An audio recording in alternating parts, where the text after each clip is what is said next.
Welcome to the Sened podcast, where healing means justice and care demands courage.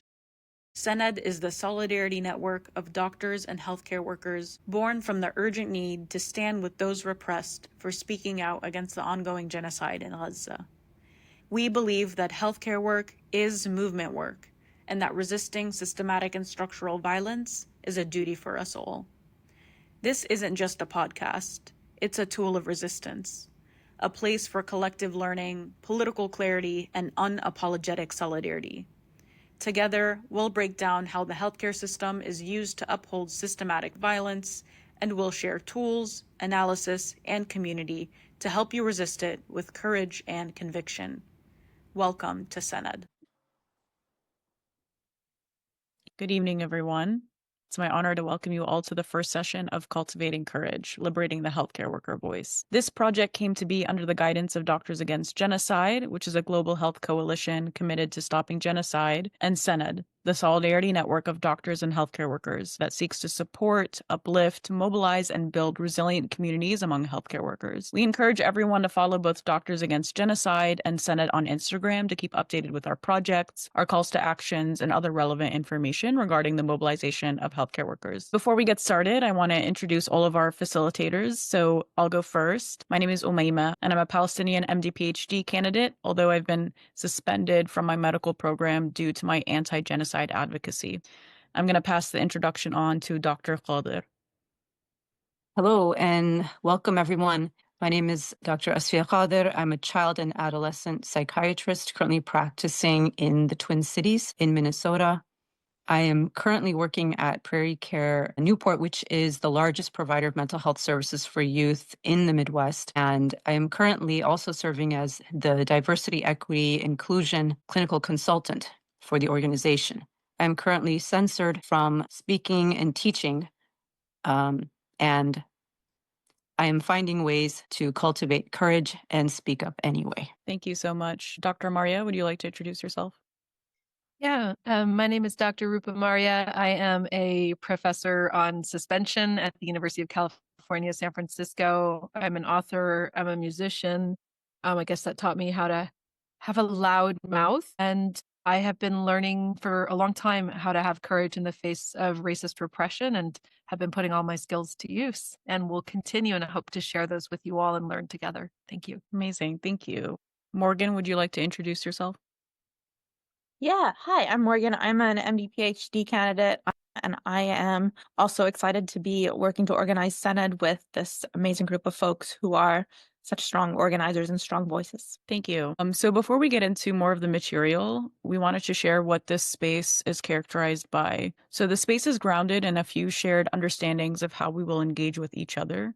This is a non-judgmental space that acknowledges that everyone is at a different place with their ability to identify, speak to, or intercept violence or harm when they see it. We are all here to learn together and build knowledge collectively on how to mobilize in healthcare. And lastly, we hope to increase our individual and collective capacities for self-examination and self-expression in order to change the social conditions that harm us and our communities. So what is Cultivating Courage? This curriculum was made in response to the lack of healthcare worker voices meeting the moments our communities need us to. In many ways, healthcare workers in the West are behind in their ability to mobilize themselves as a healthcare workforce to lift their communities. We saw a stark example of this when most of our colleagues stayed silent while the largest life-stealing effort of the 21st century happened through the genocide in Gaza. And we're watching that same apathy and incapacity unfold as healthcare workers roll over for Trump's dangerous public health policies. So in response to this, we created a curriculum that's meant to offer political education, tools, and skills for healthcare workers to use their voices to resist the violence and injustice in our healthcare systems. So the 3 goals of this curriculum are to 1, liberate the healthcare worker voice, 2, learn to resist violence, erasure, complicity, and inequity in our discipline, and 3, to rebuild our connections to one another and our communities to foster accountability.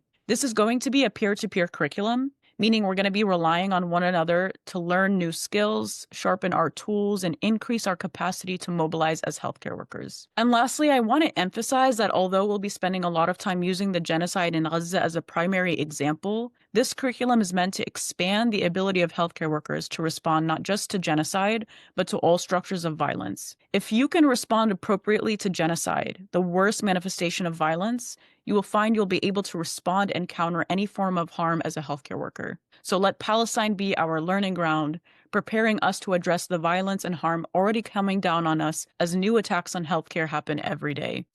So today's session will introduce us to the importance of healthcare workers engaging in social movements to end structures of violence. But mostly we'll be exploring what courage is needed for, and how to cultivate it in order to address individual and structural violence in healthcare. Next week's session will outline the legacy of violence in U.S. healthcare and the way these legacies of violence are still manifesting today. The third session will examine the ways in which the institution legitimizes its silencing of healthcare worker voices and actions when they work to dismantle or challenge violence in the workplace. And session 4 will give you the beginning skills to take yourself from just a healthcare worker to an organizer. So we hope to offer skills to healthcare workers so that they can learn to mobilize their peers and build broad transnational movements around the issues that most affect your communities. And lastly, the last session will be like a starter pack skill set on how to respond to repression. So whether that's being able to respond to a racist comment at work or getting doxxed for advocating for Palestine, we're coming from the framework that repression can actually be a tool to embolden us rather than weaken us. So we wanted to share a few of the values and principles that are guiding this curriculum.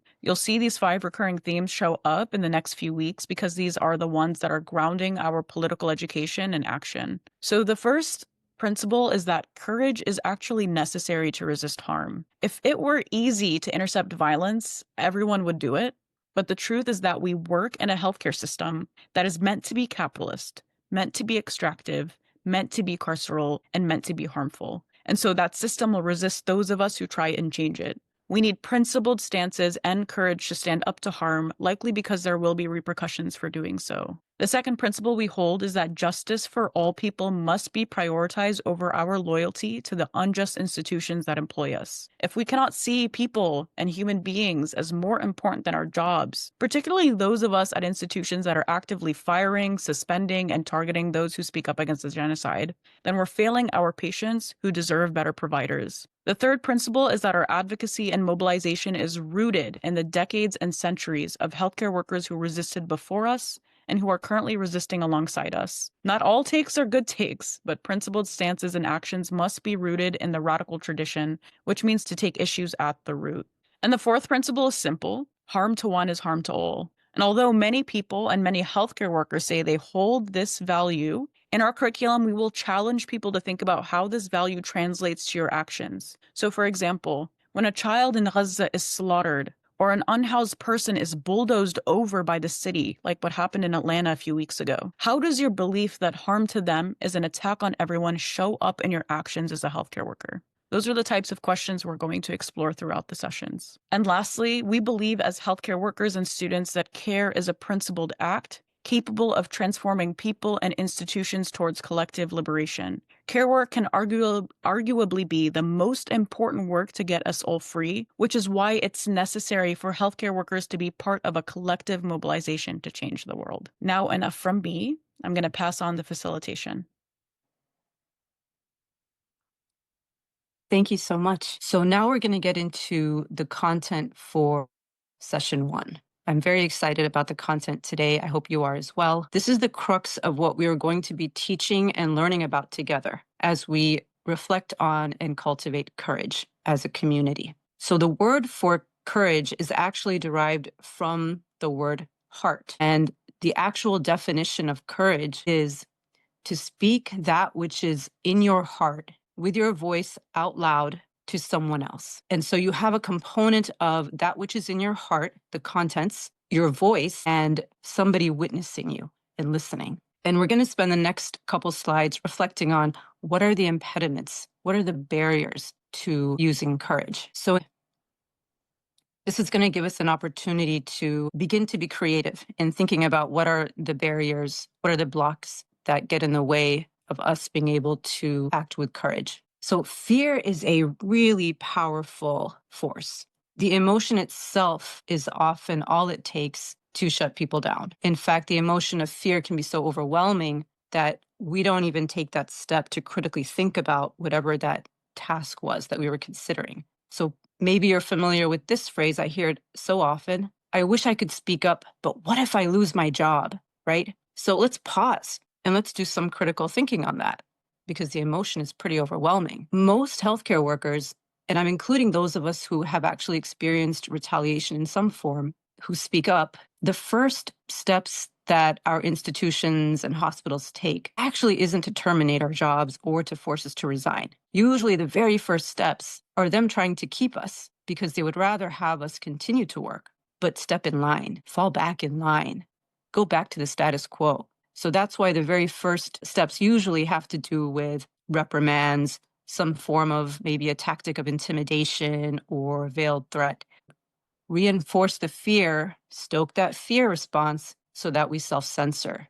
So for a lot of people, they may have spoken up once, but then not after that. So the tools you'll get during this next few weeks will give you the means to keep speaking up despite that and how to navigate that space. Another reason why people don't speak up and why we don't act on courage, maybe it's a matter of skill set. You know, I want to, but I just don't know really practically speaking how to do that. Who do I speak to? How do I open the conversation? That's a matter of skill set, and we'll practice skills in such a way that you'll feel more confident so that you can go out there and act with courage and speak up. Another really powerful barrier to speaking up and to acting with courage is an internalized sense of shame. And I think for many of us who are in healthcare, we can relate to this idea that, you know, we tend to be empaths. We tend to be people who are compassionate and caring. We are people who want to help, you know, and we like to be perceived as helpers and people who make things better. So this is exactly why the gaslighting in healthcare settings works really effectively on us as healthcare workers, because to be told that you're causing a problem, you're making things more difficult, you're not helpful, you are harmful to others. That's incredibly powerful. It's terrifying, and it's very disconcerting. And for many of us who've gone through medical training or perhaps other graduate health science training is very similar. It's very hierarchical. It's very authoritarian. It's all about learning how to follow the rules, follow the status quo, and it reinforces this internalized shame and conditions us to want to follow authority, to feel like we're being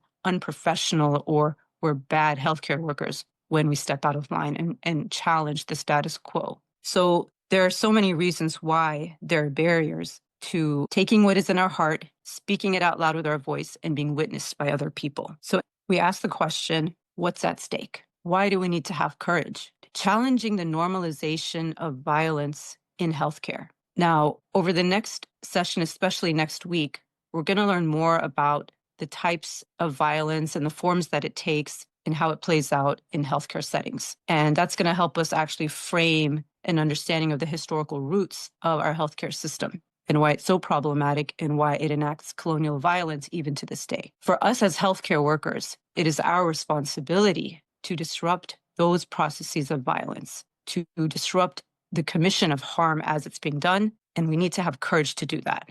So there's a lot at stake. Caring for one another. The act of caring can be revolutionary, can be transformative, especially for those who are speaking up and have perhaps already faced some degree of retaliation. One thing that happens is those who have not quite cultivated courage yet may project their own either shame response or fear response and then distance themselves from us. And it's important for us to remember that this is a matter of their own internal working and not a matter of us. So it takes courage to stick with one another when we see each other speaking up. And I think that's something that builds community. So courage is necessary to build community, which also sustains the courage itself. So you can see how this is reinforcing in both directions. It's very overwhelming to think about oh, I need to fundamentally change the hospital I work at. I need to end genocide. I need to change the world, right? And that's okay because that's not the task. This is all going to be done by all of us together. It takes all of us. That's why we're doing Cultivating Courage, so that we can build our ranks, so that all of us together can speak up, right? And that's how it's going to work. And so this is just to get us starting to think about the different ways that courage is necessary at various levels. There's a beautiful saying in the Urdu language, qatra qatra darya ban jata hai. And basically what that says is drop by drop, the river fills. And it's a beautiful metaphor, and different cultures have it as well. But each one of us is a drop in that river, and we can fill that river and do beautiful things with that. So remember, courage is not a feeling. Courage is an action, taking that which is in your heart, speaking it with your voice out loud for someone to witness it. When you start using the action of courage, even a small amount, you fundamentally change your positioning and how you're showing up. And in that itself is a transformative healing process for yourself. When we act on courage, first and foremost, it becomes a source of healing for us ourselves, where our actions are aligning much more with our internal values. Many of us are familiar with the term burnout. So burnout is essentially a buzzword now. It's a corporate concept. And burnout as a concept functions to reinforce the idea that you, as the healthcare worker, if you're feeling stressed, if you're feeling like your work is feeling futile and you don't feel like what you're doing is meaningful and you're feeling disillusioned, that the issue is with you and that maybe you need to take some time away and figure something out and do something and then come back to a system that has not changed and see if you can adapt better. We reject this. In Cultivating Courage, we reject this concept of burnout that places the onus of dysfunction onto the person, that pathologizes the healthcare worker. We use the term moral injury. And this is the idea that as a healthcare worker, I am showing up to my place of healing and where I'm supposed to be doing the work of healing, but I'm being asked to do things in a way that does not align with how I see myself as a professional in that role. So, for example, as a child psychiatrist, not being able to talk about the largest, most rapid extermination of children in recorded history is a tremendous source of moral injury for me. And so moral injury places the onus of pathology in the system, not in the individual healthcare worker, right? And so we have to understand that the question is about why is the healthcare system making healthcare workers sick? That's the question. Courage is necessary to protect us from gaslighting. What do I mean by this? Okay, the second bucket here, self-doubt. When we are isolated and we are feeling this sense of moral injury and we're being told that it's a matter of us, not the system, we start asking, well, maybe there's something wrong with me. Maybe I'm the only one who sees it this way. Maybe I'm the only one who is maladapting this badly, right? Listen to the isolation in that. Listen to this feeling of being cut off from others in that. So when we speak that which is in our hearts with our voices out loud to be witnessed by others, and we align our actions with our values, that is courage. And that is what protects us from the self-doubt. It grounds us. It's very grounding when you start acting on courage, and it protects us from this gaslighting that we do to ourselves. And ultimately, courage is a matter of safety.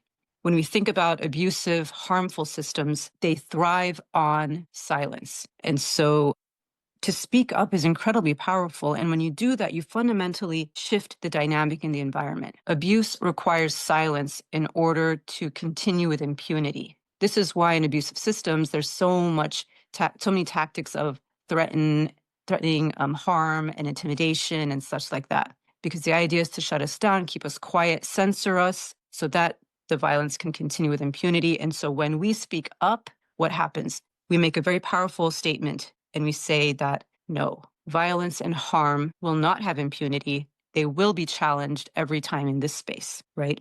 It removes the impunity that otherwise allows harm to go unchecked. The last thing I'll say before I hand it off, we cannot create spaces of healing without exerting courage, right? We cannot create and sustain spaces of healing without exerting courage. So there's nothing more important than this. And with that, I'll hand it off to my colleague, Dr. Maria.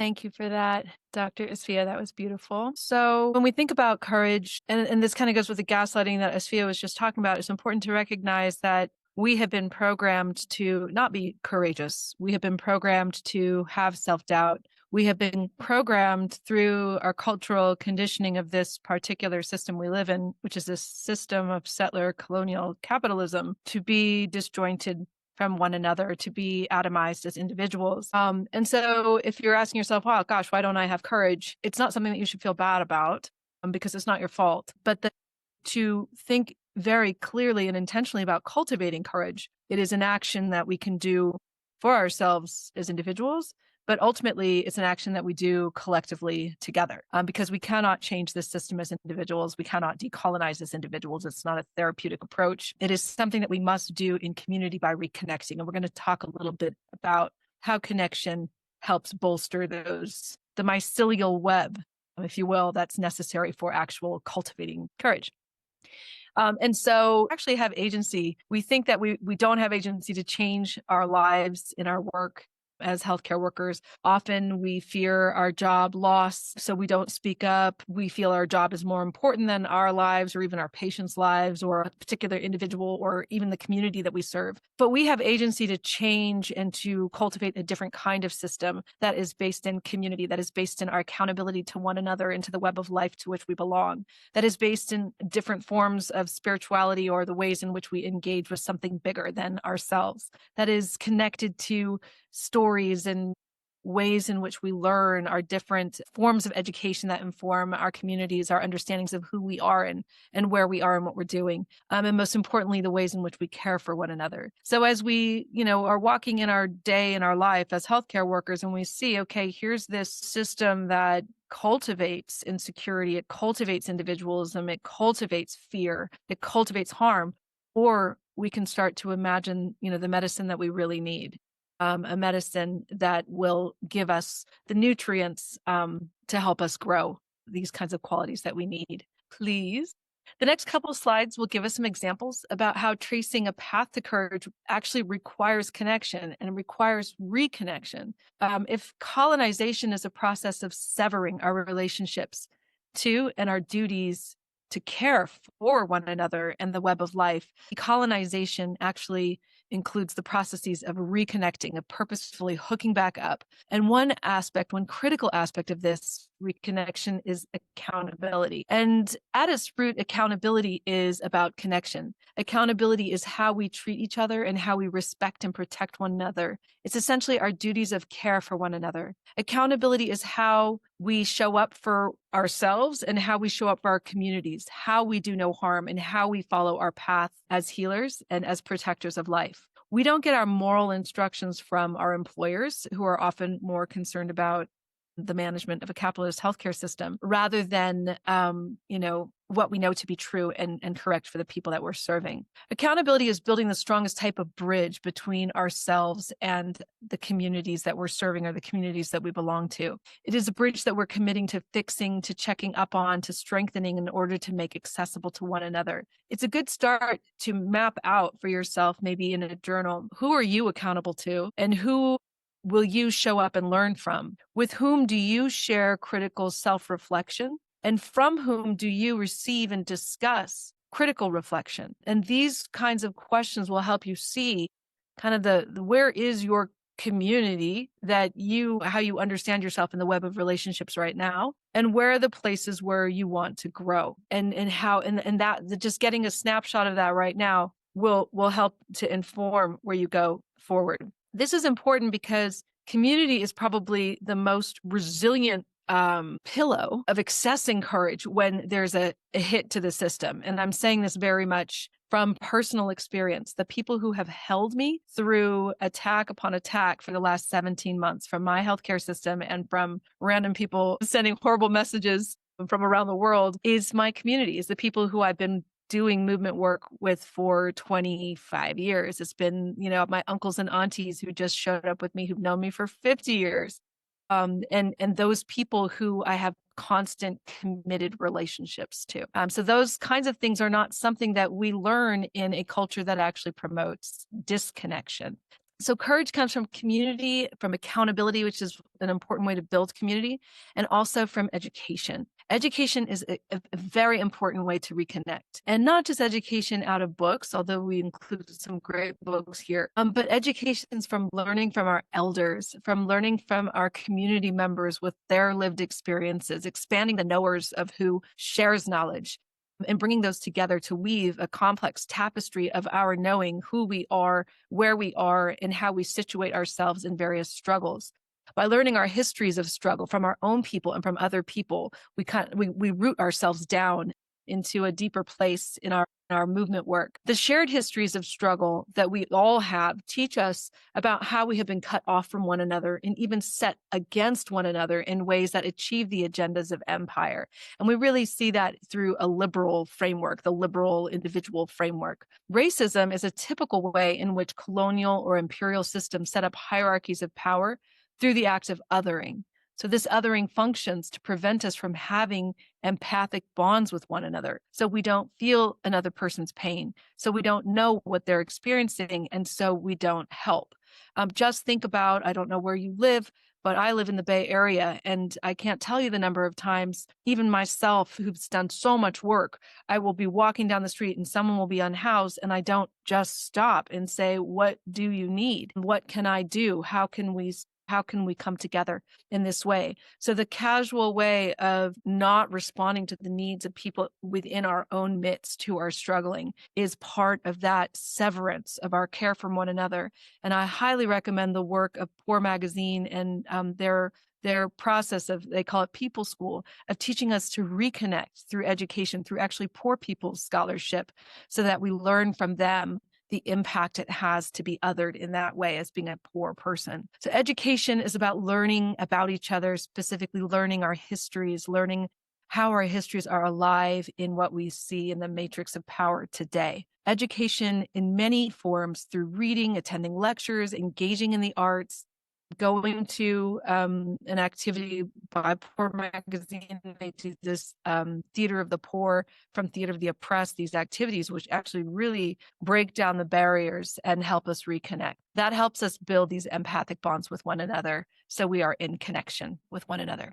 So the work of colonialism is to divide and conquer, as we've said. So the work to build and be part of community is the work of undoing the separation by being very intentional and purposefully building together.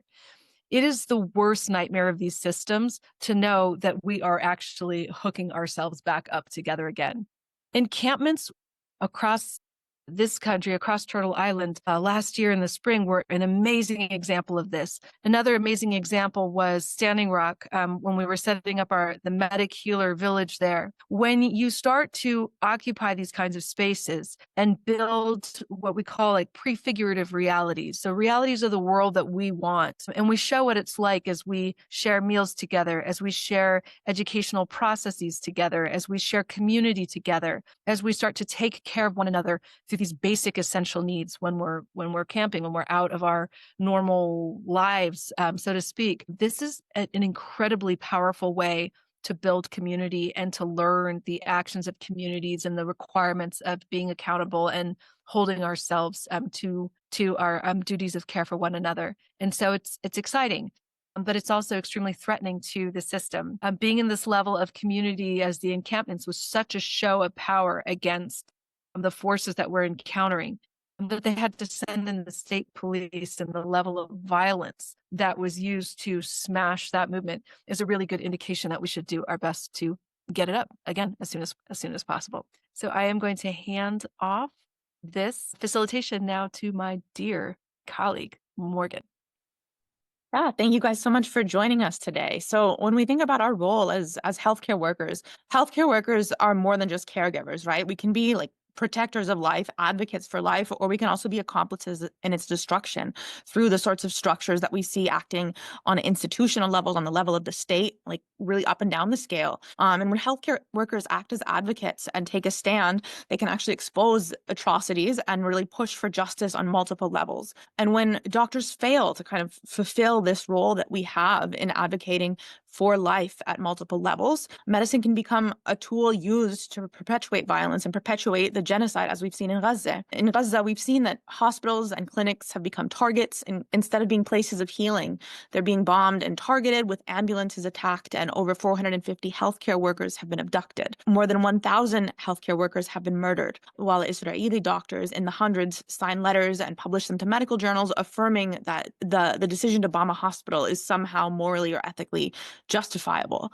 And if we look over throughout history, we see many examples where physicians have actually been complicit in these campaigns of violence, campaigns of ethnic cleansing, campaigns of genocide. When we think about what happened in Rwanda, where healthcare workers broke their oath to do no harm, and they participated in the 1994 genocide. They were active participants in the killings that were taking place. Or even if we think about Nazi Germany, where doctors were not just treating patients, but they actually turned medicine into a weapon through programs like the so-called Action T4, which killed thousands of people with disabilities. So when we think about our role as healthcare workers and how we can kind of most effectively harness our knowledge and our expertise and our authority to enact our values and to fight the sort of violence that we see both locally and globally carried out on a mass scale, we really want to think about how do we do that most effectively, and how does that connect to our values and our role as healthcare workers and physicians. So when we think about the numerous efforts that we've seen to do this by healthcare workers over the last 18 months, we think about Doctors Against Genocide, right? Who've really sought to kind of redefine what we mean or re-specify when we talk about genocide. It's a medical phenomenon. How can we understand genocide as through the terms and the expertise and the lens, the very specific lens that we have as healthcare workers? So according to Doctors Against Genocide, influential and important new efforts, we don't have to just understand genocide as solely physical violence. It's actually a significant public health threat that triggers long-term crises, such as severe mental health issues and trauma for survivors and communities that are then passed down as generational trauma, illnesses related to displacement, and kind of this long-term movement away from one's community or home of origin, and the ways in which the breakdown of healthcare infrastructure, either during war or marginalization and neglect by structures of the state and institution, how do these have a cumulative additive effect on health? And how do we think about that as also a form of genocide in itself? We see medical genocide erases populations by attacking their ability not only to survive, but also to heal. And understanding this genocide through this broader definition that relies on a medical definition and a medical understanding through our expertise as healthcare workers really highlights the urgent role that we have to play